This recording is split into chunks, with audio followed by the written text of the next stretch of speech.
Last February, when we had those warm days, I decided it was a good time to go out and trim my apple trees. I have 3 apple trees, and each year, of course, they need to be trimmed in order to get decent apples off of them. Um, I really cut them down a lot this year, trying to hopefully get larger apples and fewer of them because I get way more than what I can use them. I end up just wasting a lot of them as they fall onto the ground underneath the trees. So there's the final outcome of my apple tree farthest to the west. I needed to clean up that mess of trimmed branches, so I got out my chipper shredder, and here I am chipping them all up, and they're being put into a bag off to the right of the machine here, behind the machine.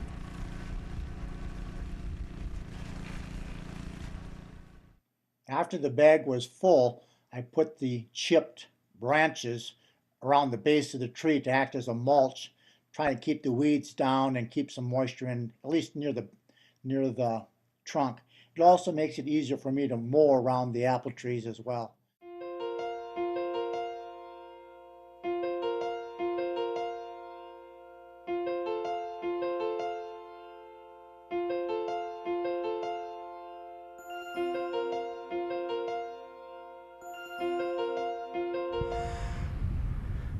Hi.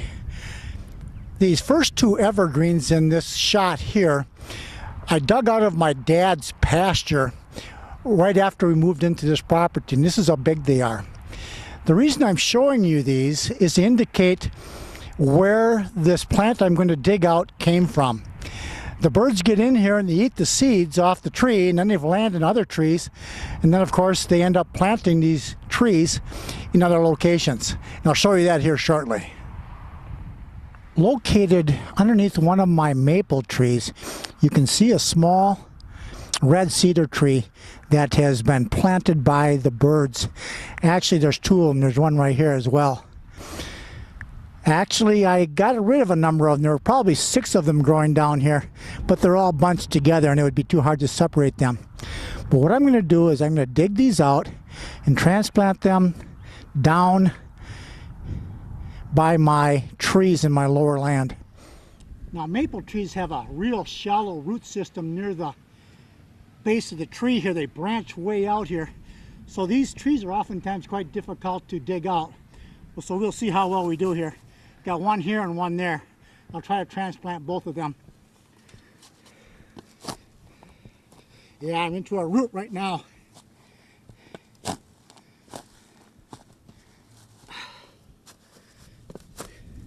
Yeah, I'm hitting nothing but root here.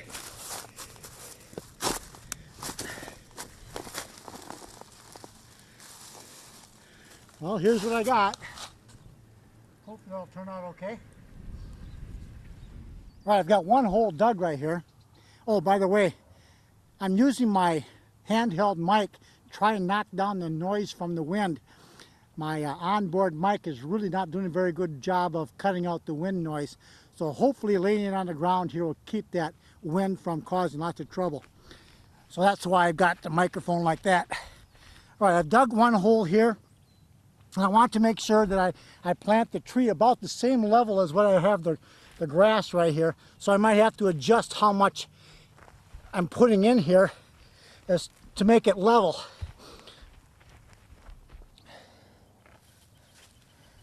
I didn't get down too far. That's pretty close. It looks pretty good actually. Now I'll get some of this in around it.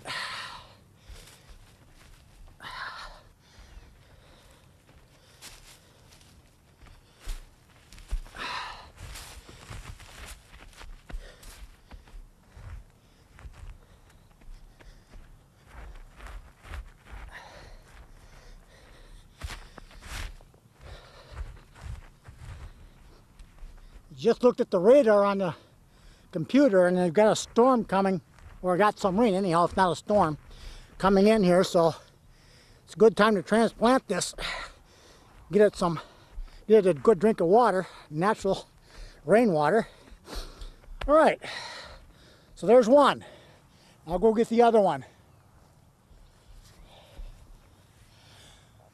All right, here we have our second one that I dug out from up by that maple tree.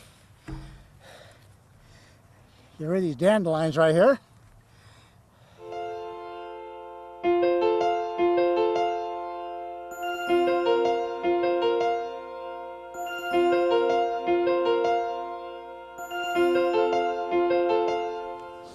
And there we have number two. I think I'm going to give them a drink of water just to ensure that they are wetted down in case the rain does not come through. Here we have a red cedar that I planted a number of years ago.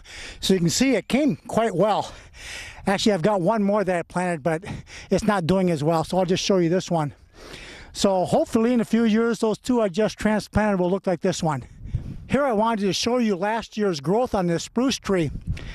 Last year's growing season, it grew from here to here. That's a good 1.5 foot. So it really grew well last summer, fall, spring. These little nodes right here, that's where the branches that you see here will all come out based on last year's growth. I'll show you a couple other ones too to see how well they grew last year. They grew about the same as the other two. So at least these three grew very well last year.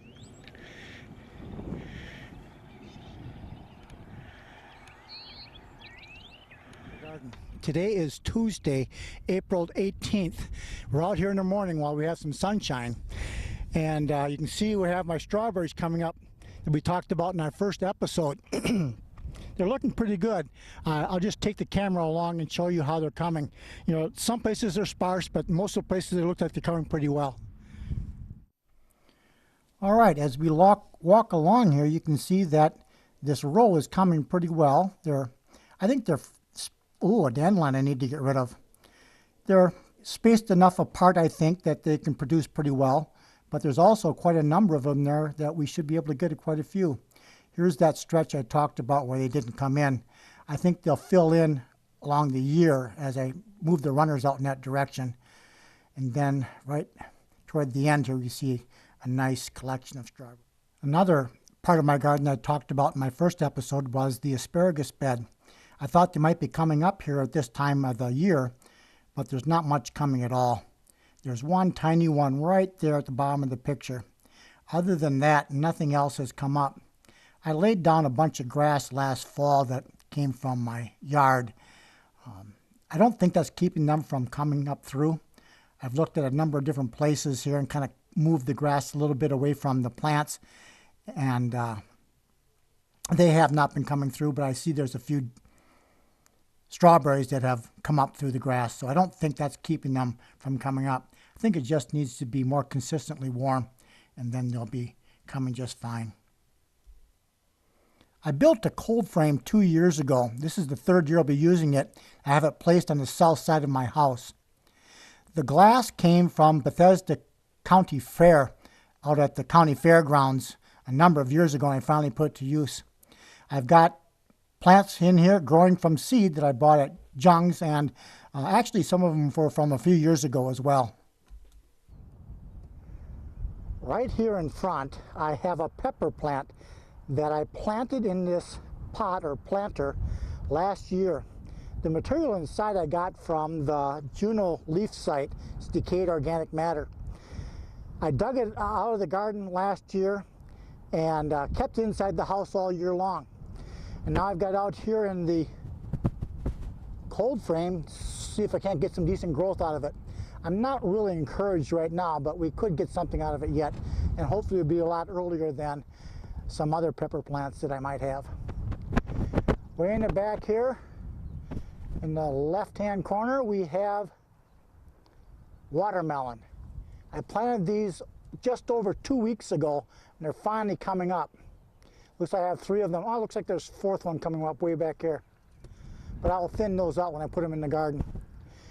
Here we have pumpkin plants. They're coming very, very well. These are not hybrids. And these are some old seed that I bought 2 years ago. They are pumpkin plants that are designed for making pies with, or in my case, bread. And here we have some slicing cucumbers that I planted just a few days ago, and they had not come yet. The 3 pots in the back there are broccoli. I think these are peppers right here, and they're not coming. These plants right here are kohlrabi, and they were planted a little over 2 weeks ago. These plants that are coming up here, these are some that were given to me by Jungs when I bought seeds over there. It's a heirloom cantaloupe. It's actually very popular for commercial growers in Wisconsin. So we'll see how those come. I do have some hybrid cantaloupe or muskmelon right over here is coming up, but I see the one on the right isn't coming yet. And nothing coming in these pots either. Here we have some tomatoes. Let's see, these are Romas. They're a meaty tomato that's designed for canning. These other tomatoes that are just coming up now are hybrids. These are early girls. And here there's supposed to be peppers coming up. But I'm not sure I see any yet. I might have to replant the peppers. They're not coming. Something else that's not coming are the butternut squash. And that surprises me. I'll have to replant those too, I think. And lastly, I have something I replanted here because the watermelon were not germinating. I didn't know if they were going to come, so I replanted some watermelon seeds. So hopefully we'll get a few more of those. So that's what we have with our cold frame. And I've been able to keep them out all night long without having to take them in and worry about freezing, because its temperature has been just over freezing for a lull. The outside temperature right now is approximately 60 degrees. So what's the temperature inside the cold frame, even though I've had it open for a while? You can see it's quite warm. And I'm going to close the glass down, of course. It'll heat up a little more again. I am now by my upper garden. I have 3 planters here that originally had trees in that I planted here. The one over here has, I planted outside here in the first week of April, and it has radishes in it. This middle one, I planted kohlrabi, white kohlrabi. And this one I planted some lettuce that I bought 2 years ago. Let's take a look and see how they're doing. Here you can see that the radishes are coming pretty well. Kohlrabi, 0. Lettuce, nothing. Well, that's kind of disappointing, but I'll replant and see if we can't get them to germinate when it gets a little warmer. We are still in our upper garden, and here we have some onions that I planted from seed last year and allowed them to overwinter, and here they're growing really, really well. When I harvest them so that they will recome, and I'll show you that in another video when I harvest these. If you watch my first video, I mentioned that I tried straw bale gardening without much success. And these are some bales that have broken down and the remains of from 2 years ago. So this will be their 3rd year. Last year I just kind of spread them out and planted some red onion sets in them. They didn't do very well, but I just let them in over the winter to see if they would come again this spring. They seem to be doing pretty well, but I'm not sure they're going to bulb out like I'd like them. I have some more a little bit farther up there as well. Well, it's really windy out here, so I'm trying to use my hat to knock down the wind from the microphone so we don't get all that wind noise on the mic. But here I am around one of my small flower beds that I have around my trees just to make it easier for me to mow around them. Here we have hostas coming up. We've got a number of those, both variegated and plain ones. I see I have a few other things growing in here as well that I really don't want, so I'll have to dig those out. One of those things we have is a red cedar tree. It's located right here. I think I'll dig that one out and transplant it down by my trees in the lower land. But these seem to be coming pretty well here on the 18th of April.